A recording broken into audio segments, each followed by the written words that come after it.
and depression are diagnosis of Western practitioners. Now, people will not make the connection between diet and spirituality and anxiety and depression. But our ancestors and Jamaican tradition, they knew if your nerves start take you, that they should go get some soursop leaf and boil it and give you, you drink it at night time, or some guava leaf, because they are inextricably bound, all of these things. And we need to recognize that we cannot compartmentalize one thing and this and the, your health is not over here, your mental state is over here, your nutrition is over here, and your relationships are over here. They're all bound. When your liver is not working, you're very angry. You're also very depressed. You're also very sluggish. So many things can happen when your body is filled with toxins. Right? If your body is filled with parasites, your temperament is also going to be disturbed. Right? I mean, biblically, they would refer to the demons, and they always reference the pigs. If you eat a lot of pig, then you're going to get a lot of parasites, and you're going to be filled with parasites. Your vibration is going to be lowered. Your vitality is going to be lowered.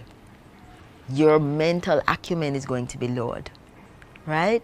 So when we think of anxiety and depression, and these things are modern phenomena more so than before, it's because we are disconnected from ourselves. It is because we are disconnected from nature. It is because we are not nourishing our body properly, and it is because we are not detoxing our bodies properly. So how do I propose to look at it? I think I recommend that we take the time to go and immerse in nature. That is the best thing you can do to get rid of your anxiety. Take your shoes off so you can reconnect with the earth, right? We are electromagnetic. The sun is electric. The earth is magnetic. We are electromagnetic. If we don't pray, if we don't meditate, the connection between heaven and earth becomes disconnected. We are the conductor. Think about it. When we pray, and I'm not going to be religious here, I'm being spiritual here. When we pray, prayer is a form of commune with the divine and with nature.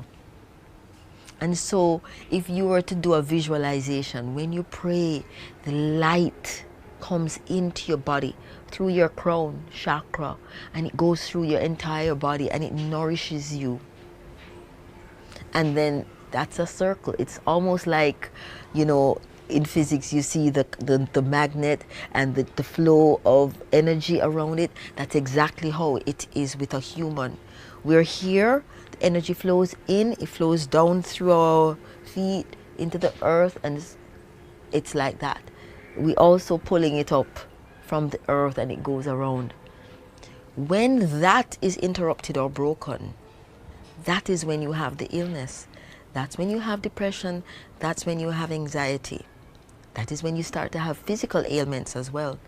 Because one of the things that we emphasize a lot in Wellness Experience Jamaica is that sometimes illness is not necessarily physical, it is energetic. And so all you require is some energy healing. Energy healing is equal to immersion in nature. Go to the river, go to the beach, go out into your lawn and lie down, right? Go up to the top. If you're on a high building, go out on the balcony and breathe in some fresh air. Watch the sunset, watch the sunrise, watch some birds in your garden, right? So those are some things that you can do to shift your energy. You can raise your energy or your vibration also by listening to music. because music is a frequency, it's energy as well. And depression and anxiety sometimes have to do with the brain and one area being overactive or understimulated or undernourished. And so if you can stimulate the brain with some frequencies, and I always tell people, go onto YouTube and type in solfeggio frequencies, type in love frequency, type in frequency for anxiety, type in frequency for depression, type in frequency for sadness, jealousy, any kind of emotion. There is a frequency to assist the brain to come back into equilibrium. Yeah? Another thing that you can do is dance. No, dancing has always been a part of our culture as a people, melanated people. We full of rhythm. So dancing is very much a part of melanated peoples. It is something that we do naturally. We hear the drums. The drums are healing. People don't recognize that drums and rhythm are healing. And just a sidebar, in certain African countries, if any member of the tribe started experiencing signs of mental instability, they would get them out there, they would play the drums, and they have to stamp their feet, stamp, stamp, stamp.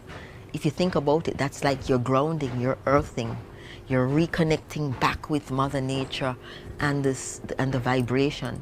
So energetically, right, mental illness, anxiety, depression have to do with the energy body being out of balance.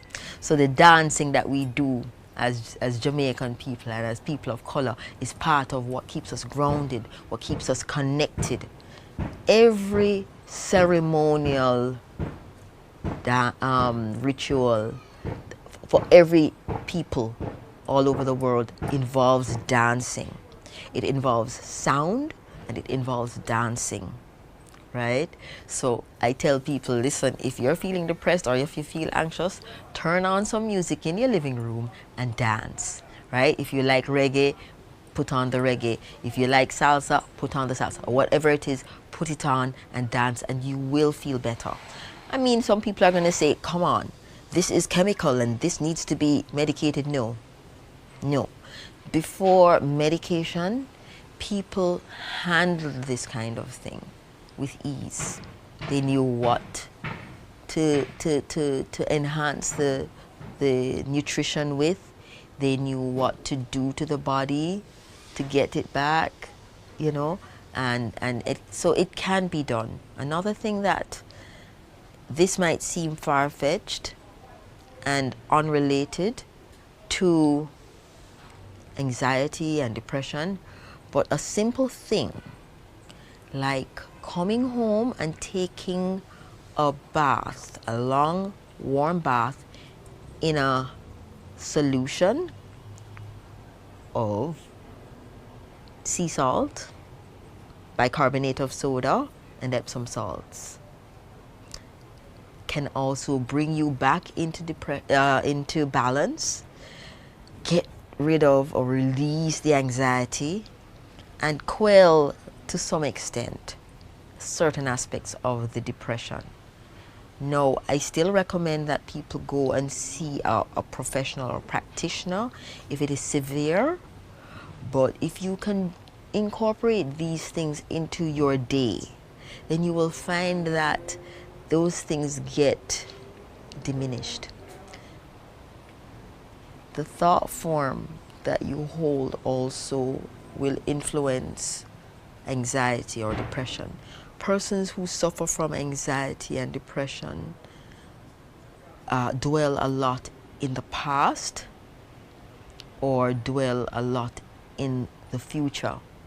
So they're anxious about the future or they're sad about the past. And so if you can become a little bit more present and just say, listen, man, I'm grateful. I'm here.